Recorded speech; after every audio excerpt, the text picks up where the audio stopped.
उसने अपनी तलवार से उस पर हमला किया। उसने लाठी स्टाफ से अपना बचाव करने की कोशिश की, लेकिन वो काफी नहीं था। करदश लाठी को दूर फेंकने में कामयाब रहा और विक्टोरिया को फंसा लिया।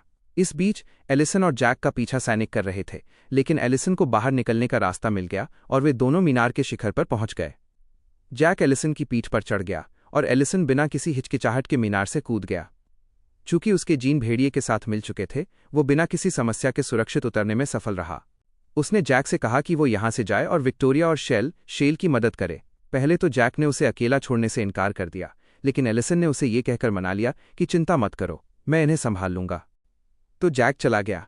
एलिसन उन प्राणियों के खिलाफ अकेला खड़ा रहा, लेकिन उनमें से कोई उसे खरोंच तक नहीं सका, क्योंकि कुछ ही सेकंड में उसने उन सबको हरा दिया। दूसरी तरफ करदश विक्टोरिया के सामने खड़ा था और उसे बंदी बना रखा था। अजीब बात यह थी कि उसने उससे कहा कि वो उसे मारना नहीं चाहता, बस उसे उसके रास्ते से हट जाना चाहिए। इससे भी अधिक आश्चर्यजनक बात यह थी कि उसने विक्टोरिया को अपने साथ चलने और सम्राज्ञी एम्प्रेस बनकर उसके साथ इडॉन आइडन पर शासन करने के लिए कहा। विक्टोरिया को अपनी कानों पर विश्वास नहीं हो रहा था, लेकिन करदश ने उससे कहा कि वो झूठ नहीं बोल रहा है और यही सच है। इसी दौरान रायन वहां पहुंचा और उसने सब कुछ देख लिया। फिर वो पेड़ों के पीछे से बाहर निकला और विक्टोरिया पर हमला करने और उसे मारने के लिए एक जादू स्पेल तैयार किया। लेकिन ठीक उसी समय शेल को होश आ गया और जब उसने देखा कि क्या हो रहा है, तो वो रियोन के हमले से विक्टोरिया को बचाने के लिए उसकी ओर दौड़ा। अंततः करदश अभी भी जीवित था। उसी समय करदश ने अपना खुद का जादू चलाया। दोनों हमले आपस में टकराए और शेल उनके बीच में फंस गया। उस क्षण शेल गायब हो गया। विक्टोरिया पूरी तरह से सदमे में थी और सोचने लगी कि क्या शेल मर गया है। तब करदश अचानक चौंकाने वाला करदश के पास पहुंचा और उसे गद्दार कहा। उसने अपनी तलवार निकाली और रियोन को घोंप दी, जिससे उसकी तुरंत मृत्यु हो गई। विक्टोरिया ने सब कुछ देखा और वो करदश ने उससे माफी मांगी, लेकिन उसने उस पर हमला किया और उसे राक्षस कहा। उसने उसका हमला रोक दिया, फिर उससे कहा कि उसे अब जाना होगा और वे फिर मिलेंगे। फिर वो गायब हो गया। विक्टोरिया जमीन पर बैठकर रोने लगी। उस समय जैक वहां पहुंचा और उसे कुछ समझ नहीं आया। विक्टोरिया ने उसे बताया कि खुद करदश ने ही रियोन को मार डाला। फिर वो और भी ज्यादा टूट गई और कहने लगी कि शेल की मौत का कारण वही है, क्योंकि उसने उसे बचाने के लिए खुद को बलिदान कर दिया। जैक ने उसे सांत्वना देने की कोशिश की। वे जमीन पर बैठे थे, तभी विक्टोरिया को एक अजीब आवाज सुनाई दी। जैक ने उससे कहा कि उसने कर दिखाया, और जैसे ही एलिसन पहुंचा, वे सभी टेलीपोर्ट होकर वापस डायमेंशनल फॉरेस्ट आयामी जंगल चले गए। वहां पहुंचने के बाद एलिसन एक कमरे में गया और उनसे दरवाजा कुर्सी से बंद करने के लिए कहा, क्योंकि उसे महसूस हो रहा था कि उसके अंदर के भेड़िए के जीन के कारण वो अपना नियंत्रण खोने लगा है। जैक दरवाजे पर पहरा देता रहा जब तक कि विक्टोरिया वहां नहीं आई और उसने उसे आराम करने के लिए कहा और कहा कि वो उसकी जगह लेगी। उसने पहले मना किया, लेकिन उसने उससे कहा कि उसे बहुत चिंता है कि एलिसन शायद कभी सामान्य न हो पाए। जैक ने उससे कहा कि चिंता न करो, वो वापस आएगा और मार्को और करदश के खिलाफ प्रतिरोध रेजिस्टेंस जारी रहेगा, चाहे कुछ भी हो जाए। लेकिन विक्टोरिया ने जवाब दिया, जैक, हम हार गए, ये अंत है। जैक ने कहा, नहीं, ये असंभव है। मैं तब तक लड़ता रहूंगा जब तक मैं जीत न जाऊं। मेरे पास कोई और नहीं है और जाने के लिए कोई जगह भी नहीं है। उस समय विक्टोरिया ने सुझाव दिया कि वह उसके साथ उसकी दादी के घर चले, लेकिन उसने मना कर दिया। उसने इनकार कर दिया और कहा कि ये उसका अंतिम फैसला है। फिर वो आराम करने चला गया। विक्टोरिया अकेले कुर्सी पर बैठी थी। उसी समय ये पता चला कि एलिसन ने उनकी पूरी बातचीत सुन ली थी।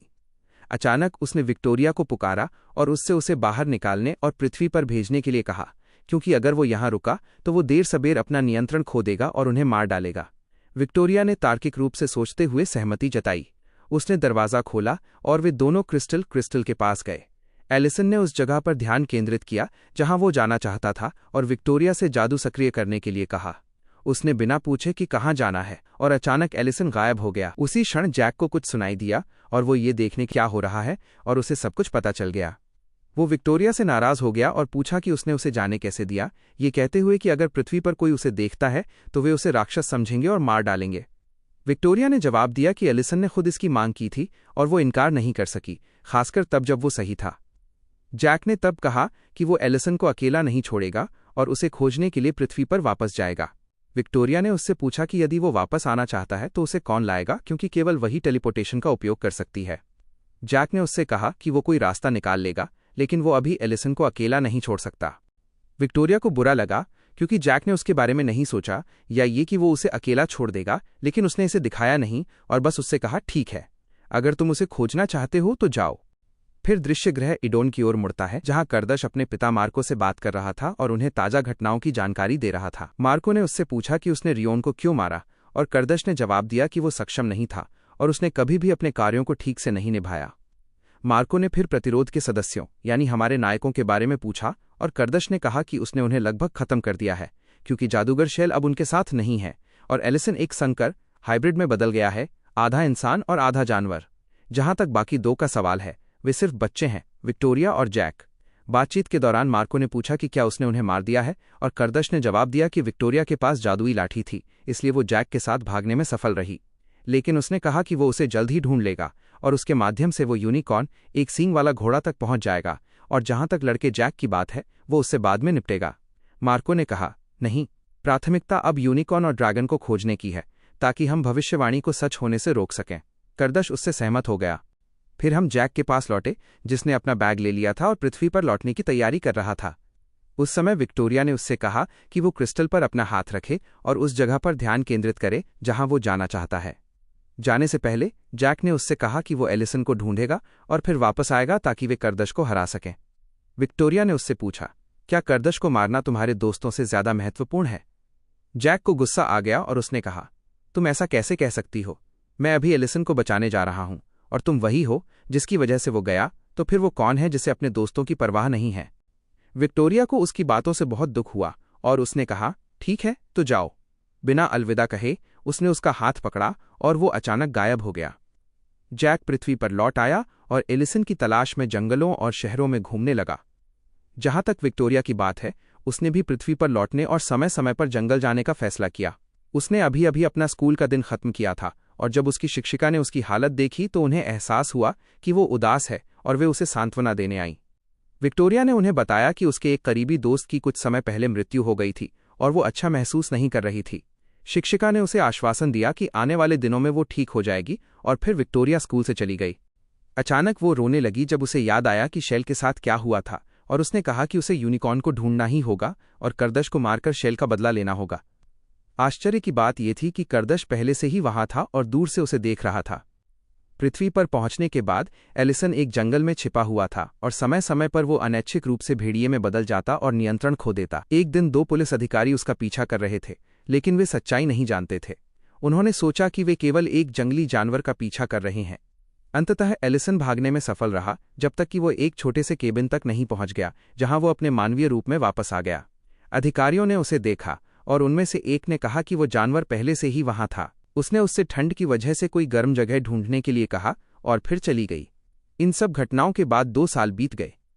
हमारा नायक जैक अभी भी एलिसन की तलाश कर रहा था और हर बार असफल हो रहा था। एक दिन वो एक दुकान में घुसा और उस खतरनाक भेड़िए के बारे में पूछा जिसकी अफवाहें फैल रही थीं। दुकानदार ने कहा कि वो कुछ नहीं जानता। जैक ने उसे धन्यवाद दिया और जाने ही वाला था कि आखिरी पल में वो उसी पुलिस अधिकारी से टकरा गया और कागजात जमीन पर गिर गए।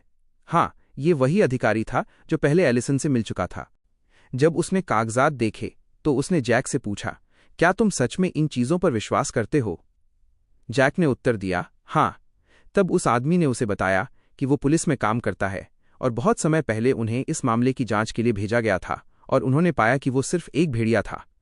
जब जैक ने ये सुना तो उसने उसे एलिसन के साथ अपनी एक तस्वीर दिखाई और उसके बारे में पूछा, लेकिन अधिकारी ने कहा कि उसने ऐसा कोई व्यक्ति कभी नहीं देखा। इसके बाद जैक वहां से जाने के लिए सवारी लेने ही वाला था, लेकिन अचानक वो अधिकारी बाहर आया और उसने देखा कि एलिसन वहां खड़ा है। उसने उससे कहा कि कोई उसके बारे में पूछने आया था। एलिसन ने पूछा, क्या आपने उसे बताया कि मैं यहां हूं? अधिकारी ने जवाब दिया, नहीं। क्या तुमने मुझसे अपनी उपस्थिति के बारे में किसी को न बताने के लिए नहीं कहा था? दरअसल पिछले 2 सालों के दौरान एलिसन ने उस अधिकारी और यहां तक कि कस्बे के लोगों के साथ भी दोस्ती कर ली थी और वे उसे अलेक्जेंडर कहकर बुलाते थे। जब एलिसन को पता चला कि उसे खोजने वाला जैक है तो वो तुरंत उसके पास गया। जैक उसे देखकर चौंक गया और बोला, मैंने तुम्हें ढूंढने में इतना समय बिताया, तुम छोड़कर क्यों चले गए? एलिसन ने जवाब दिया कि उसे नियंत्रण खोने और किसी को चोट पहुंचाने का डर था, लेकिन अब वो दौर खत्म हो चुका है और वो वापस लौटने और फिर से उनके साथ शामिल होने के लिए तैयार है। उस पल जैक ने एलिसन को गले लगा लिया, जिसने उसे आश्वासन दिया और कहा, चिंता मत करो, सब ठीक हो जाएगा। इस पुनर्मिलन के बाद वे दोनों एक कैफे में गए और बातें करने लगे। एलिसन ने बताया कि अब वो यहाँ अलेक्जेंडर के नाम से जाना जाता है। उसने कहा कि उसने अपने अंदर के भेड़िया जीन को कुछ हद तक नियंत्रित करना सीख लिया है, क्योंकि उसने धैर्य और अनुशासन सीखा है और अब वो लंबे समय तक अपने मानवीय रूप में रहने में सक्षम है। अब प्रतिरोध रेजिस्टेंस में लौटने का समय आ गया है। जब जैक ने ये सुना तो वो बेहद खुश हुआ। इसके बाद वो विक्टोरिया से मिलने गया और 2 साल में ये पहली बार था जब उन्होंने एक दूसरे को देखा था। स्वाभाविक रूप से एक दूसरे को देखकर वे दोनों इस बात से हैरान थे कि वे कितने बदल गए हैं, क्योंकि वे अब वास्तव में वयस्क हो चुके थे। जैक ने अतीत में जो कुछ भी किया था उसके लिए उससे माफ़ी मांगी और उसे डायमेंशनल फॉरेस्ट ले जाने के लिए कहा और वो सहमत हो गई। उसके बाद वे सब एक साथ वहां गए। विक्टोरिया ने कहा कि वो अक्सर इस जगह नहीं आ रही थी, इसलिए धूल जमा हो गई थी और फ्रिज खाली थे। जैक ने उससे कहा कि ये ठीक है, फिर उसने जो कुछ भी किया था उसके लिए फिर से माफ़ी मांगी। विक्टोरिया ने भी उसे रोक कर न रखने और पिछली बार मिलने पर बहुत गुस्सा होने के लिए माफ़ी मांगी। उस पल उन दोनों के बीच सुलह हो गई। हालांकि विक्टोरिया को फिर से बुरा लगा जब जैक ने उसे बताया कि एलिसन जल्द ही आएगा। उसने उससे पूछा, तो तुम इसलिए वापस आए क्योंकि एलिसन ने तुमसे कहा था, और अगर वो फिर से चला गया तो क्या तुम भी चले जाओगे और मुझे छोड़ दोगे? जैक ने उससे कहा कि ऐसा नहीं है और वो पहले गलत था और वो उस गलती को नहीं दोहराएगा और उसे कभी अकेला नहीं छोड़ेगा। विक्टोरिया ने कहा, जैक, तुम मेरे सबसे प्यारे दोस्त हो, इसलिए मुझे छोड़ना मत। उसने उत्तर दिया, चिंता मत करो। माहौल फिर से खुशनुमा हो गया और सब कुछ सामान्य हो गया। इसके बाद वे कुछ समय तक साथ में प्रशिक्षण लेने के लिए अंदर गए। विक्टोरिया ने लकड़ी की लाठी का इस्तेमाल किया जबकि जैक ने अपनी तलवार का। उन्होंने अभ्यास शुरू किया और उसी समय एलिसन वहां पहुंच गया और उसने ये देखने का फैसला किया कि कौन जीतेगा और उनमें कितना सुधार हुआ है। जैक ने अपनी तलवार से हमला किया, लेकिन विक्टोरिया ने उसके वार को रोक दिया, फिर उस पर भी हमला किया। उनकी ताकत बराबर थी और वार जारी रहे जब तक कि विक्टोरिया ने अचानक चाल नहीं चली और अपने पैरों का इस्तेमाल कर जैक की तलवार गिरा दी और मुकाबला जीत लिया। एलिसन ने कहा कि उसके मुकाबले का स्तर बहुत सुधरा है, साथ ही जैक का भी। विक्टोरिया ने उन्हें बताया कि पिछले 2 वर्षों के दौरान उसने ताइक्वांडो नामक मार्शल आर्ट सीखा है, क्योंकि शेल उसे जादू सिखाने के लिए अब वहां नहीं था। बातचीत के दौरान जैक ने विक्टोरिया से पूछा कि क्या उसने अलग होने के बाद से करदश को देखा है, और उसने कहा, नहीं। खैर, हमारे नायक बाहर गए और करदश तक पहुंचने के बारे में सोचने लगे। इसका समाधान एलिसन की ओर से आया, क्योंकि पहुंचते ही उसने क्रिस्टल का उपयोग किया और उसका स्थान ढूंढ लिया। उसे ये भी पता चला कि वो अभी भी वैसा ही है और पृथ्वी पर भाग निकले सभी विद्रोहियों को मार रहा है। इतना ही नहीं, वो अब पृथ्वी पर रह रहा है, वहां के जीवन के अनुकूल हो गया है, एक अलग नाम रख लिया है और अमेरिका के सबसे बड़े शहरों में से एक में रह रहा है। विक्टोरिया ने एलिसन से पूछा कि उन्हें क्या करना चाहिए, और उसने कहा कि इस बार वे उनसे एक कदम आगे रहेंगे और पहले हमला करेंगे, लेकिन अभी के लिए सभी को थोड़ा आराम करना चाहिए। इसके बाद जैक को छोड़कर बाकी सब आराम करने चले गए। जैक विक्टोरिया के कमरे में गया और उसे जादुई लाठी के साथ अभ्यास करते देखा। उसने उससे कहा कि वो चाहे कुछ भी हो जाए, अकेले करदश का सामना न करे। फिर ये महसूस करते हुए कि वो शायद परेशान हो सकती है क्योंकि वही उसे छोड़कर गया था, उसने विषय बदल दिया और पूछा कि वो कौन सा संगीत सुन रही है। उसने उसे बताया कि ये क्रिस्तारा नामक एक नए गायक का संगीत है। उसने कहा कि उसका संगीत अजीब है, अद्वितीय है और उसके हजारों प्रशंसक हैं। जैक ने कहा कि ये निश्चित रूप से उसके लुक्स दिखावे की वजह से होगा। उसने जवाब दिया कि कोई ये भी नहीं जानता कि वो कैसा दिखता है, क्योंकि उसने कभी अपना असली चेहरा नहीं दिखाया है। कुछ समय बीतने और सबके आराम करने के बाद करदश के पास जाने का समय आ गया था। उन्होंने खुद को तैयार किया और उस स्थान पर टेलीपोर्ट करने के लिए क्रिस्टल का उपयोग किया जहां वो हो सकता था। वे पहुंचे और उस स्थान की ओर बढ़े जहां गायक क्रिस्तारा का संगीत कार्यक्रम कॉन्सर्ट आयोजित किया जा रहा था। विक्टोरिया ने सोचा कि वे उसे संगीत कार्यक्रम का आनंद लेने के लिए एक सरप्राइज के तौर पर लाए हैं, लेकिन एलिसन ने उससे ध्यान केंद्रित करने और लापरवाही बंद करने के लिए कहा, क्योंकि करदश के वहां प्रकट होने की उम्मीद थी। कंसर्ट में हजारों लोग थे जो क्रिस्तारा का नाम चिल्ला रहे थे, और उनमें से ज्यादातर ने अपने शरीर पर उसका प्रतीक चिन्ह बनाया था जो एक सांप था। जब जैक ने उस प्रतीक को देखा तो उसे असहज महसूस हुआ, क्योंकि उसे सांपों से नफरत है। अंत में कंसर्ट शुरू हुआ। एलिसन ने उनसे ध्यान केंद्रित करने के लिए कहा। विक्टोरिया शो पर पूरी तरह केंद्रित थी और क्रिस्तारा के आने का इंतजार कर रही थी। तभी सब खड़े हो गए और अंततः क्रिस्तारा प्रकट हुआ और गाना शुरू किया। विक्टोरिया उसकी आवाज से बहुत प्रभावित हुई, लेकिन सब कुछ तब बदल गया जब उसने अपना चेहरा दिखाया। सदमा ये था कि वो खुद करदश था। विक्टोरिया ने कहा कि उसे कोई अंदाजा नहीं था, क्योंकि वो पहले कभी इंटरव्यू या ऐसी किसी चीज में नहीं आया था। जैक पहले से ही हमला करने के लिए तैयार खड़ा था, जबकि भीड़ करदश की आवाज और उसके गाने पर मुग्ध थी। जैक और एलिसन हैरान थे। उसके गाने के बोलों में से एक था, मेरे साथ आओ, ये वही वाक्यांश था जो करदश ने एक बार जंगल में विक्टोरिया से कहा था, जब उसने उसे साथ चलने और इडोन पर शासन करने के लिए कहा था, जैसे कि वो वास्तव में उसकी परवाह करता हो। खैर, एलिसन ने कहा कि अब हमला करने का समय है। विक्टोरिया शुरुआत करेगी, जबकि वह और जैक नीचे जाकर करदश पर हमला करने के लिए उसके करीब पहुंचेंगे। विक्टोरिया ने जादुई लाठी का इस्तेमाल किया और करदश पर एक विस्फोटक हमला किया, जिससे पूरा मंच नष्ट हो गया और उसमें आग लग गई। लेकिन करदश आखिरी पल में बचने में सफल रहा। लोग घबरा गए और भागने लगे।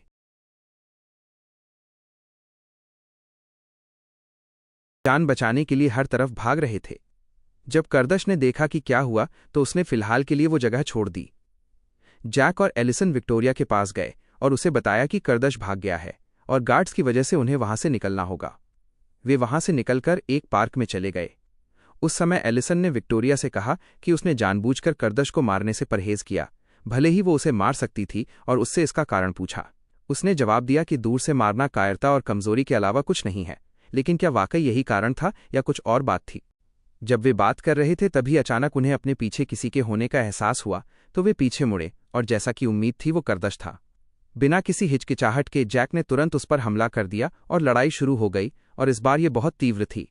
जैसे ही उसकी तलवार आग से जल रही थी, करदश ने हमले को रोका, फिर जैक पर एक जोरदार प्रहार किया। इससे वो उड़ता हुआ दूर जा गिरा। फिर एलिसन और विक्टोरिया ने भी उस पर हमला किया, हर तरफ से वार किए, लेकिन करदश स्थिर रहा और उनके सभी हमलों को रोकता रहा, जब तक कि उसने अचानक बहुत सफाई से पलटवार नहीं किया और एलिसन पर प्रहार किया, जिससे उसके शरीर से खून बहने लगा। विक्टोरिया को गुस्सा आ गया और उसने करदश पर हमला किया, लेकिन उसने उसका हमला रोक दिया। फिर वो दूर हट गया और चला गया। हालांकि विक्टोरिया ने उसे जाने देने से इनकार कर दिया और उसके पीछे भागी। जहां तक जैक की बात है, वो उठा और उसने एलिसन को देखा तो वो उसका हाल जानने गया और फिर वो उसके पीछे भागा। एलिसन ने उससे कहा कि जल्दी करो और विक्टोरिया के पीछे जाओ और उसकी मदद करो। जैक मान गया और तुरंत निकल गया। दूसरी तरफ विक्टोरिया खड़ी होकर करदश को ढूंढ रही थी। तभी अचानक उसे उसकी आवाज सुनाई दी, जो उससे कह रही थी कि उसका प्रस्ताव अभी भी कायम है। उसने गुस्से में जवाब दिया कि उसे उससे कुछ नहीं चाहिए, फिर तुरंत उस पर हमला कर दिया। उनके बीच हर दिशा से वार हुए और वो उसे एक पेड़ की ओर धकेलने में कामयाब रही, फिर उसे असावधान पाकर उसकी बांह पर चोट पहुंचा दी। करदश ने तब खुद को वहां से हटाने के लिए टेलीपोर्टेशन का इस्तेमाल किया। एलिसन उसके पीछे दिखाई दिया, उसे पकड़ लिया और उसकी आंखों के माध्यम से एक मंत्र स्पेल सक्रिय किया। दुर्भाग्य से उस क्षण विक्टोरिया बेहोश हो गई। जब उसकी आंख खुली तो उसने खुद को एक अस्पताल में पाया और जैक उसके पास था। उसने उससे पूछा कि क्या हुआ, और उसने उसे बताया कि जब वो पहुंचा तो उसने उसे बेहोश पाया और तुरंत यहां ले आया। उसने उसे धन्यवाद दिया और उसने कहा कि ये कोई बड़ी बात नहीं है, फिर उसे गले लगा लिया, जिससे वो बहुत शर्मा गई। उसके बाद एलिसन कमरे में आया और हमें पता चला कि उसका इलाज उनके बगल वाले कमरे में चल रहा था, लेकिन उसने कहा कि चिकित्सा उपचार के बावजूद उसे अभी भी दर्द महसूस हो रहा है। विक्टोरिया ने अपने जादू का उपयोग करके उसकी मदद करने की पेशकश की और वो मान गया। उसने सफलतापूर्वक उसे ठीक कर दिया। फिर एलिसन उन्हें छोड़कर चला गया ताकि वो आराम कर सके। जैक उसके पास तब तक रुका रहा जब तक वो सो नहीं गई, और आखिरकार वो भी सो गया। लेकिन अचानक आधी रात को विक्टोरिया करदश की आवाज सुनकर डर के मारे जाग गई। उसने चारों ओर देखा, लेकिन वो उसे दिखाई नहीं दिया, इसलिए वो बाहर गई और वो वहीं था। वो उसके सामने खड़ा था। उसने उससे पूछा कि वो क्या चाहता है। उसने उसे बताया कि उसे मारने का आदेश मिला है, लेकिन वो ऐसा नहीं कर सकता। विक्टोरिया ने कहा कि वो भी वैसा ही महसूस करती है। कभी कभी वो उसे मारना चाहती है, लेकिन जब वो क्षण आता है तो वो नहीं कर पाती, और वो नहीं जानती कि क्यों। करदश करीब आया और उससे कहा कि वो प्रतिरोध को खत्म कर देगा और उसे जैक और एलिसन को मारना ही होगा। उसने उससे कहा कि वो उनके पास न जाए और वो अपने दोस्तों को कभी धोखा नहीं देगी। बातचीत के दौरान विक्टोरिया को याद आया कि उसने क्या देखा था। उसे एहसास हुआ कि करदश ने हमले का नहीं बल्कि सुरक्षा का मंत्र इस्तेमाल किया था। इसका कोई मतलब नहीं था, इसलिए उसने उससे पूछा कि उसने शैल को क्यों बचाया। उसने जवाब दिया कि उसने उसे इसलिए बचाया ताकि वो दुखी न हो। फिर उसने उससे फिर से अपने साथ आने को कहा, लेकिन उसने इनकार कर दिया और कहा कि वो कभी भी अपने दोस्तों को धोखा नहीं देगी या किसी ऐसे व्यक्ति पर भरोसा नहीं करेगी जो उन्हें नुकसान पहुंचाना चाहता है। कहने के लिए कुछ और नहीं बचा था, इसलिए वो जाने के लिए मुड़ी, लेकिन करदश ने उसे रोका और उससे कहा, अगर तुम मुझे मारना चाहती हो तो अभी कर लो। इससे पहले कि मैं तुम्हारे दोस्तों को नुकसान पहुंचाऊं, मुझे मार डालो। उसने उसे एक चाकू दिया और वो उसकी ओर बढ़ी, लेकिन वो ऐसा नहीं कर सकी। उस पल करदश ने स्वीकार किया कि वो उससे प्यार करता है। ये चौंकाने वाला था, लेकिन सब कुछ के बावजूद उसने कहा कि वो प्रतिरोध को खत्म करने के लिए मजबूर है, इसलिए नहीं कि वो चाहता है, बल्कि इसलिए कि उसे करना ही होगा और जैक को पहला शिकार होना होगा। विक्टोरिया ने उससे मिन्नत की, आज नहीं, उसे नुकसान मत पहुंचाओ, वो मेरा दोस्त है। करदश एक पल के लिए चुप रहा, फिर उसने उससे अस्पताल वापस जाने को कहा ताकि किसी को उसकी अनुपस्थिति का पता न चले। वो वापस लौटी और जैक को अभी भी सोता हुआ पाया। दूसरी ओर करदश मार्को के पास लौटा, जिसने उससे कहा कि उसने सुना है कि वो घायल हो गया है और ऐसा दोबारा कभी नहीं होना चाहिए। करदश ने माफी मांगी और कहा कि ऐसा दोबारा नहीं होगा। मार्को ने उससे कहा कि वो उसकी सहायता के लिए एक और जादूगर ला सकता है, लेकिन करदश ने मना कर दिया और कहा कि वो अकेले काम करना पसंद करता है। मार्को ने जवाब दिया कि फैसला वो करता है, करदश नहीं, और करदश ने आज्ञा मान ली। जाने से पहले मार्को ने उसे बताया कि वो जानता है कि वो विक्टोरिया से प्यार करता है और पूछा कि क्या वो उसके लिए अपने दोस्तों को छोड़ देगी। अगर वो मान जाती है तो ये अच्छा है, लेकिन अगर वो मना करती है तो उसे मारना ही होगा। करदश मान गया और चला गया। फिर दृश्य जैक और एलिसन की ओर मुड़ता है, जो डायमेंशनल फॉरेस्ट लौट आए थे। जबकि विक्टोरिया पृथ्वी पर ही रही, एलिसन ने जैक से उसे जंजीरों से बांधने के लिए कहा, क्योंकि उसे महसूस हो रहा था कि वो फिर से बदलने वाला है। जैक ने पहले मना किया, लेकिन फिर खतरे को महसूस करते हुए मान गया। ऐसा करने से पहले उसने मदद मांगी। एलिसन ने बताया कि उस दिन जो कुछ भी हुआ, उसके बाद उसने फैसला किया कि उसे कम से कम एक ड्रैगन को बचाना ही होगा। वो वहां गया जहां ड्रैगन थे, लेकिन उसने उन सभी को जला हुआ और मृत पाया, या उसे ऐसा लगा। जब तक उसे एक ड्रैगन का अंडा नहीं मिला, उसने उसे लिया और आग से बचाते हुए भाग निकला, जब तक कि वो अंततः फूट नहीं गया। और ये कोई साधारण ड्रैगन नहीं था, बल्कि सबसे दुर्लभ किस्मों में से एक गोल्डन ड्रैगन था। जैक ये देखकर चकित रह गया और उसने ड्रैगन और यूनिकॉर्न दोनों को खोजने पर अधिक ध्यान केंद्रित करने का फैसला किया। इस बीच विक्टोरिया अपनी दादी के घर सोने की तैयारी कर रही थी। तभी करदश फिर से प्रकट हुआ और उसने उसे पुकारा। वो बालकनी पर गई और उसे वहां पाया और उनके बीच एक छोटी सी बातचीत हुई। उसने उससे पूछा कि उसके नाम का क्या अर्थ है, और उसने उसे बताया कि इडोनियन भाषा में इसका अर्थ सांप, सर्पेंट होता है। उसने कहा कि ये अच्छा नाम नहीं है और वो उसे किसी और नाम से बुलाएगी, और उसने कहा कि उसे कोई आपत्ति नहीं है। करदश ने उससे ये भी कहा कि इस घर में एक अजीब सी ऊर्जा ऑरा है, लेकिन उसने इसे नज़रअंदाज कर दिया क्योंकि ये उसकी दादी का घर है। विक्टोरिया ने फिर उससे कहा कि उसे उसकी भावनाओं के साथ नहीं खेलना चाहिए, और अगर वो वास्तव में उससे प्यार करता है तो उसे ईमानदार होना चाहिए। करदश ने जवाब दिया कि उसे अभी उसे मारने का आदेश मिला है और उसने इसे करने से मना कर दिया है, जिससे वो बड़ी मुश्किल में पड़ सकता है। फिर भी वो पूछ रही है कि क्या वो उससे प्यार करता है। उसने उससे कहा कि इससे कुछ नहीं बदलता, क्योंकि वो अभी भी उसके दोस्तों को मारना चाहता है। उसने जवाब दिया कि इसके बावजूद वो उससे प्यार करता रहेगा। फिर वो चला गया। ठीक उसी समय जैक ने एलिसन को जंजीरों से बांध दिया था, लेकिन 1 मिनट भी बीतने से पहले एलिसन भेड़िए के रूप में बदल गया, जंजीरें तोड़ दी और जैक का पीछा करने लगा। जैक तेजी से भागा और दरवाज़ा बंद करने की कोशिश की, लेकिन एलिसन ने उसे तोड़ दिया। जैक उससे बचता रहा और वो अभी भी उसका पीछा कर रहा था।